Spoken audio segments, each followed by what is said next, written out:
Hi, I'm Simone White. I write poems. My fourth full-length collection, Or on Being the Other Woman, will be published by Duke University Press in 2022. That book is part one of the project I'll talk about today. Occasionally, I also write essays about books and art in publications like Artful and Freeze and Harper's Magazine. Even more occasionally, but perhaps most importantly, I write theoretical essays about Black life and culture. Often my poems are both verse and theory at the same time. And Or on Being the Other Woman, Part 3 is a small book of theory that I'm writing right now as an essay, tentatively titled Warring. Like many poets I teach for a living, I teach in the English department at the University of Pennsylvania, and I also am on the writing faculty of the Bard MFA. As I said, part one of Or on Being the Other Woman is the book-length poem that Duke will bring out in the spring. When I started writing in 2018, I was satisfied to have found something new to do. I was happy to write a new poem. Dear Angel of Death, my last book, had just come out, and I figured, okay, I'm writing a serial poem. I'm going to write it down. I'm going to give readings, and eventually it'll be published as a book. But that is not what happened at all. The first time I tried reading any of these poems aloud, I discovered that they had effectively broken my writing practice. For several years, I'd been thinking about trap music. And if you don't know what trap music is, I'm going to play just a very, very short clip from the 2010 song Hard in the Paint by Waka Flocka Flame. Here that is right now. I go hard in the motherfucking paint, nigga. Leave you stankin', nigga. What the fuck you thinking, nigga? I won't die for this shit or what the fuck I say.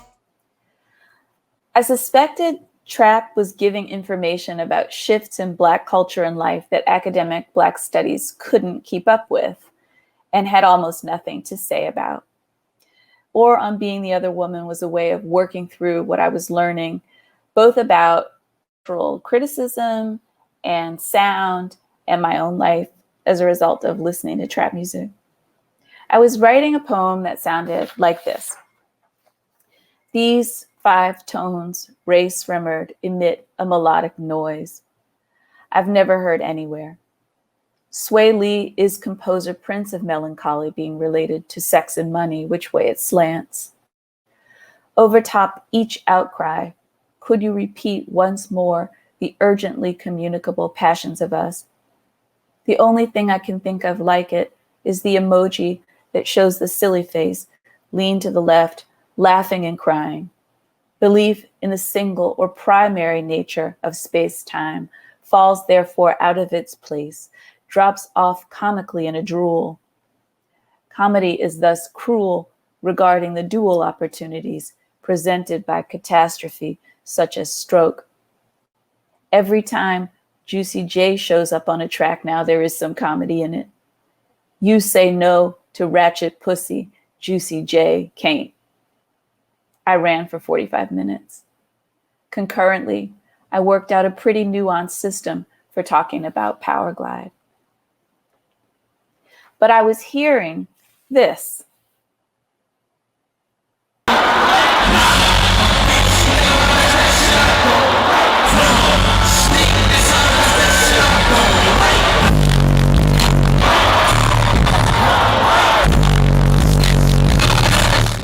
My vision for the writing was sonic, and I had to find a way to perform the total work that expressed that problematic.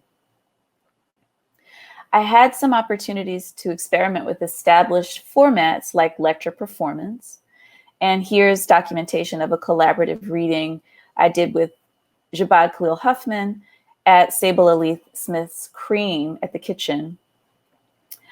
I ultimately ended up feeling like the lecture performance was an unsatisfying preset.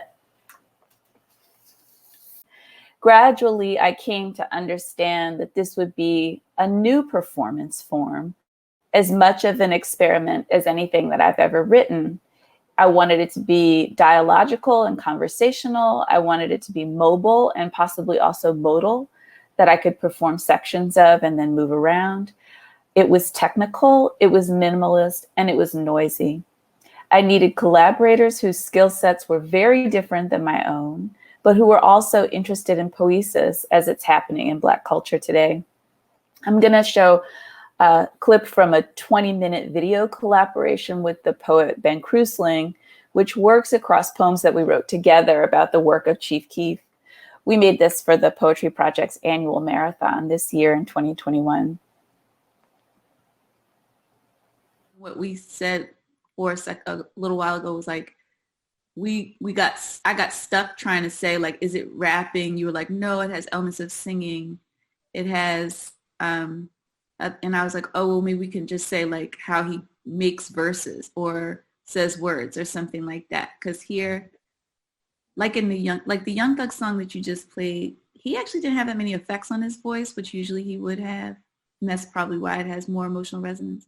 Mm-hmm. Like here, is deadpan. It doesn't matter. You know, there's no vocal effects. After all, if looking at a painting or listening to music that doesn't have words, I misunderstand. It's flat, but it's not mumbling. It's considered a function of excess of interpretability. And actually, if you pulled up the lyrics, I don't know what he was saying. What did he say? I don't think I registered any of it. Operational vibrations outside their physical presentation and common understanding. Not only Black people's theoretical proposals. By virtue of being improv. Part 2 of this project is happening now, while I'm writing the critical essays and before July 22, when the book drops.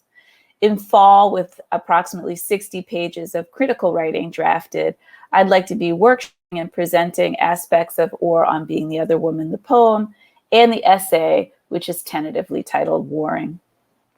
So here's a list of things I need right now. I need single parent friendly workplaces and space, that is residency-like spaces that actually support single parents. I need workshop space, preferably in Brooklyn, but anywhere in New York City, for collaborating and rehearsing this loud piece, which might also involve some dancers. I am also looking for venues for presenting evening length and smaller iterations of the entire project. Thank you so much, and that's it.